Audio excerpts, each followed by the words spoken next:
Greetings, salutations, and today we're going to talk about the Gauntlet. It's going to be a little bit of a shorter video, but we're going to review 3 different deck ideas I have for the Hexagauntlet.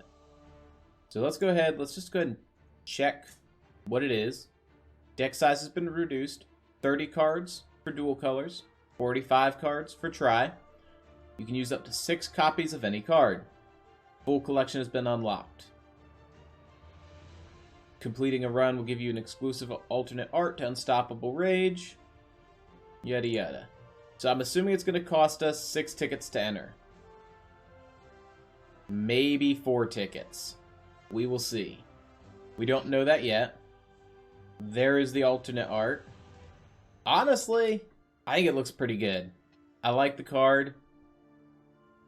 But let's talk decks.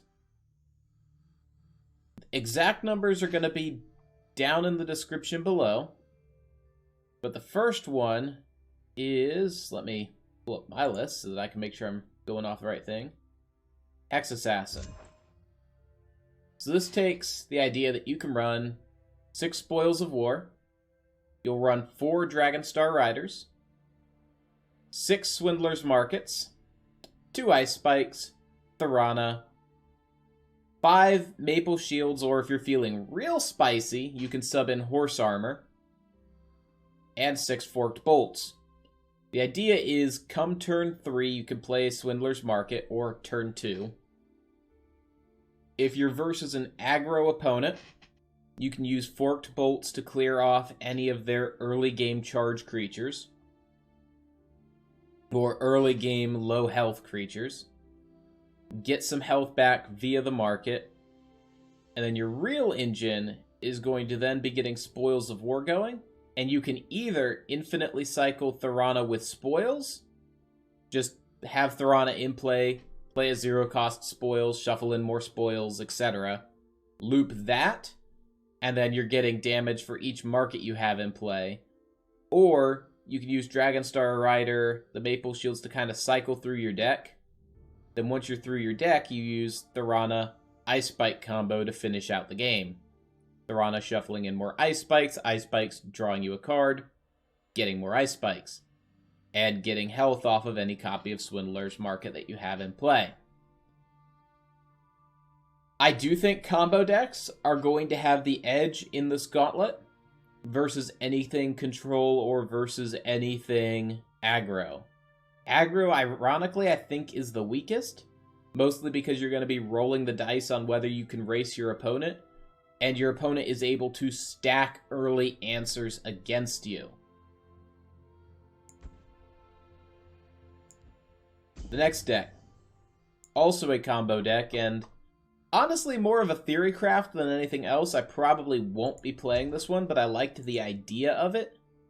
So similar to the last one, it runs Therana Ice Spike as its finisher, but in order to cycle through your deck, it's actually running a Ring of Lordship combo. So the exact numbers here are 6 Rings of Lordship, 5 Crucible Blacksmiths, 2 Ice Spikes, 6 Lady Syl's Cruelty, 3 Skilled Blacksmiths, 6 Masterminds, 4 Pilgrims, 6 Catspaws, and 6 Telvanni Oathman. So the theory behind this deck is you acquire as many Rings of Lordship as possible, a single Skilled Blacksmith, and then just have Dark Elves in your hand. Crucible Blacksmith is used to find Ring of Lordship. Otherwise is useless to you. So for the combo, you played your Skilled Blacksmith, you play a Dark Elf at full cost, and then you dump Ring of Lordship onto that Dark Elf. If you get at least 3, then your other Indorils and Telvanni Catspaws are free. You are then able to play those for further draw. Silent Pilgrim will always tutor you a Telvanni Catspaw. And then in order to get more draw, you have Lady Syl's Cruelty as hopefully the action you're going to be drawing more often, being as you run 6 of those compared to 2 Ice Spikes. You could then spend So thus far, we're at 5 Magicka there, You need 7 magicka to pull off the combo, because then you're spending 2 Lady Syl's Cruelty to sack Telvanni's Catspaw, which gets you 2 magicka. You draw 2 cards. As long as you've got your Ring of Lordships in play, Telvanni Oathman is free, so you can play that, which will draw you an action, which hopefully will cycle another Lady Syl's Cruelty, could cycle an Ice Spike. Then you're playing more elves, which draw you more elves, and the goal is an alternate way to cycle through your deck. I do think running 6 Ring of Lordships could be interesting, via other decks trying to get out cards before your opponent can deal with them. More likely, we'll see this kind of filter into, away from Dark Elves, into the standard, what's it called? Similar to the Market deck. The Redguard Dawnstar Rider, or Dragonstar Rider, where they'll just try cycling through with items and Redguards. Nonetheless, you're going to want to be on the lookout for it.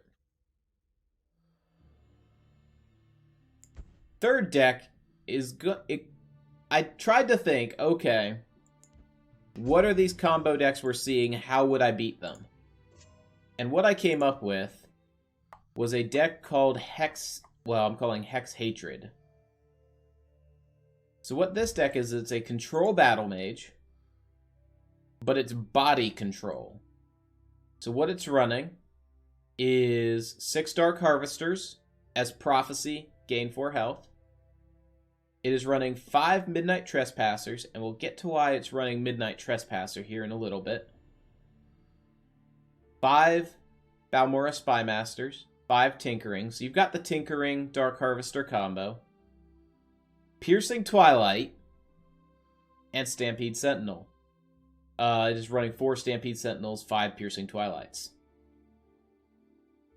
So the idea behind the deck is that it's using Midnight Trespasser for early control, also using Consume to pull cards out of your graveyard so that your opponent's Piercing Twilight can't hit them. You're using your Piercing Twilight to tear apart your opponent's deck. And against combo decks that'll be using Market, Stampede Sentinel, you cannot be damaged by actions or supports. And so we'll be using that as just a hard counter to any form of combo. Therana Ice Spike, Market. I think he's got some utility here. And then using Tinkering, Balmora Spymaster, just generating random cards so that your opponent's going to have issue removing them. Now, where this deck falls apart is if your opponent doesn't bring a loaded deck, and by loaded deck I mean 6 copies of a card, 5 copies of a card, it's going to lose. It's not as good as contesting a wide deck, say like Goblins, as some of the others are, specifically the Market version. As Market gains enough health and gaining the cards from the Goblins is perfectly fine. Goblins also get out of control by having creatures that they can reduce the power of, and primarily it is a creatureless deck. Yes, it does run Dragonstar, yes, it does run Therana. Those are more alternate engines, and it would be possible to swap Dragonstar out for the Dragonstar and items out for more actions to kind of go that direction. Other cards you could include teching in, or could consider teching into your deck. Withered Hand Cultist, I think, is going to be required to kind of slow things down. He is going to be somewhere back here. Forcing all actions to cost 2 more. Could do very well shutting down Market decks. That's actually part of why I decided to go with the item combo in addition. Or try building yourself a singleton. See how it goes. But in the end, I think combo is going to be the most consistent. In Gauntlets, you're looking for consistent decks. We have a new Discord channel on my Discord that is dedicated solely for this discussion. It's actually where I was discussing it with Off-Brand Human and Colo earlier today. Just what we were thinking and various things that people could bring. I look forward to seeing what decks we end up running, and I'll probably run variants. Maybe I'll do one run with each. I want the Unstoppable Rage. So, with that said, good luck to you, good vibes, and good night.